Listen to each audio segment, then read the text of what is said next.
Alors les mecs, une astuce très importante pour le galet tendeur de la courroie d'alternateur. Vous démontez d'abord cette vis là en premier. La première vis ici là, vers le moteur, hein, vous voyez. Cette première vis, vous la démontez et après, vous détendez le galet tendeur. Parce que si vous le faites, si vous détendez le galet tendeur, c'est-à-dire vous poussez sur le galet, vous mettez la tige pour bloquer, et bien vous ne pourrez pas sortir cette vis là. C'est pour ça, il faut retirer cette vis là en premier, détendez et après retirer le galet tendeur. Et vice versa quand vous remontez. Vous remontez les deux vis, vous lâchez ici, vous retirez la pige ou la tige et après vous mettez cette vis là, sinon vous ne pourrez pas la mettre. Alors le calage en bas c'est celui-là, c'est ce trou là, vous voyez le petit trou, regardez ce trou là, allez hop, un peu de zoom, vous zoomez dessus, c'est ce trou là, vous voyez, il ne ressemble pas aux autres trous. Voilà, celui-là il est rond, donc c'est celui-là, il doit correspondre à un trou derrière celui-là, vous voyez. Donc celui-là doit correspondre à celui-là. On met une tige, genre un forêt, celui qui rentre bien, qui ne bouge pas. Donc quand ce trou-là est en face de celui-là, ce trou-là est en face de celui-là, l'autre en haut, il doit être aussi en face, c'est-à-dire ici. Allez, on va zoomer. Voilà. Donc ce trou-là, que vous voyez, il doit correspondre aussi, il doit être en face. Donc il faut tourner juste un tout petit peu pour que les deux trous correspondent aux autres trous fixes. Voilà. Voilà. Donc on a rentré ce petit forêt dedans. Vous voyez, il rentre dans la poulie et il rentre derrière dans le trou. Et en haut c'est pareil. Il est.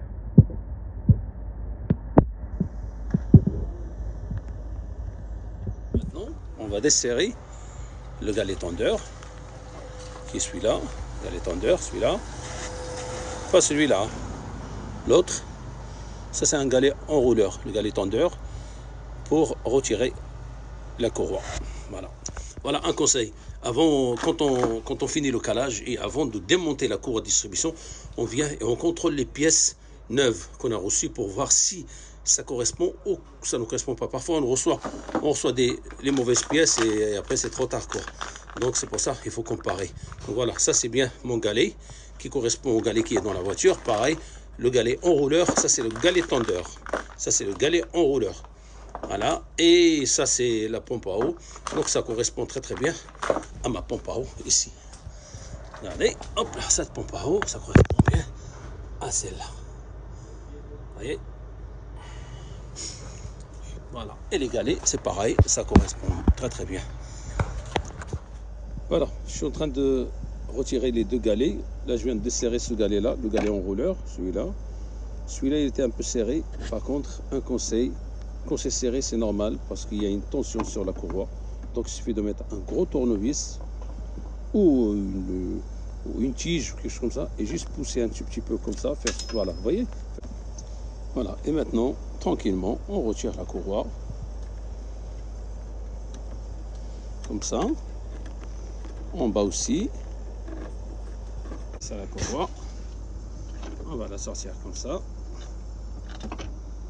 Tranquillement. Alors, un autre conseil, on a retiré la courroie, donc il faut la mettre à côté de l'autre pour voir si ça correspond bien ou non. C'est jamais. Il peut y avoir une erreur, après c'est la galère. Donc ça correspond très très bien. Vous voyez? Pour enlever la pompe à eau, on a besoin d'une petite douille de 8, numéro 8. Vous voyez? Pour retirer les vis de la pompe à eau. Voilà, donc quand on divise toutes les vis de la pompe à eau, c'est normal que la pompe à eau reste collée, donc il faut mettre un tournevis entre la pompe à eau et le moteur et pousser un petit peu pour la décoller. Par contre, avant de faire ça, il faut compter le nombre de vis qu'il y a sur la pompe. Donc sur cette pompe-là, il y a 7 vis, donc il faut sortir 7 vis, voilà. Et 7 vis, ils sont là. Et il faut sortir 7 vis, parce que si vous oubliez une vis, et vous essayez de décoller la pompe, vous avez cassé la pompe, vous avez cassé la vis et c'est la galère. Donc comptez le nombre de vis avant de faire cette opération, c'est-à-dire décollage, mettre le tournevis entre la pompe et le moteur. On y va. Donc voilà, on va essayer de décoller la pompe à eau.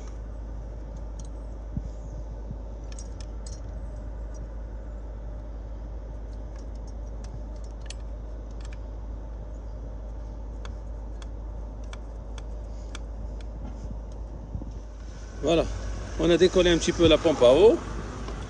Donc elle était un peu collée, donc on a mis un tournevis et on a tapé avec un maillet. Un maillet, c'est ça les gars, un maillet, c'est-à-dire un marteau en plastique, un maillet, juste un tout petit peu pour, et un tournevis pour la décoller. Donc on a mis le tournevis ici, voilà, voilà, vous voyez, voilà, elle est décollée. C'est ça notre pompe à eau, vous voyez, et ça c'est la nouvelle, vous voyez, elles sont identiques. Comme vous le voyez ici, vous voyez le joint de la pompe à eau qui est resté. Donc il faut l'enlever et passer un coup de papier de verre, juste gratter un tout petit peu et c'est bon. On gratte un petit peu avec ce papier vert fin, là où il y avait le joint, pour retirer le reste du joint. Et c'est bon. Voilà, le côté de la pompe à eau, c'est bien nettoyé. Maintenant, on va monter la nouvelle. L'ancien pompe à eau a eu ça, ce joint-là qui est un petit peu métallique à l'intérieur, donc c'est pour ça qu'il est un peu rigide. Ok. Le nouveau joint avec la pompe à eau, il est très très fin. C'est un joint en carton, en papier, hein, très très fin. Alors du coup, j'ai rajouté une petite couche qu'on voyait du blanc là ici, une petite couche de silicone très très très fine pour déjà coller ce joint là en carton et en même temps épaissir un petit peu le joint, quoi, vous voyez, un petit peu. Donc vous pouvez mettre un peu de graisse si vous voulez pour tenir ça, si vous avez déjà le carton qui est un petit peu épais. Moi j'ai rajouté ça pour l'épaissir un peu. Voilà, voilà, on a mis en place la pompe à eau en bas et les deux galets noirs que vous voyez, le galet tendeur et le galet enrouleur. Pour tendre le galet tendeur, on a besoin d'un embout numéro 6. Vous voyez, 6, qu'on met ici. Et on tourne. On change de l'aiguille d'une montre. Et on fait venir cette partie-là au milieu. C'est-à-dire, ça sera comme ça à peu près. Et hop là. Quand on tourne, il faut qu'il soit au milieu. Voilà. Voilà, on a placé les deux galets tendeurs, la pompe à eau. On les a bien serrés. On a réglé le galet tendeur sur le marquage. Maintenant, on va retirer ces deux piges, celle d'en haut et celle d'en bas. Et on va tourner le moteur avec une clé en bas.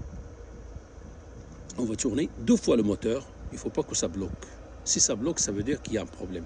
Il faut tourner 2 fois et c'est bon.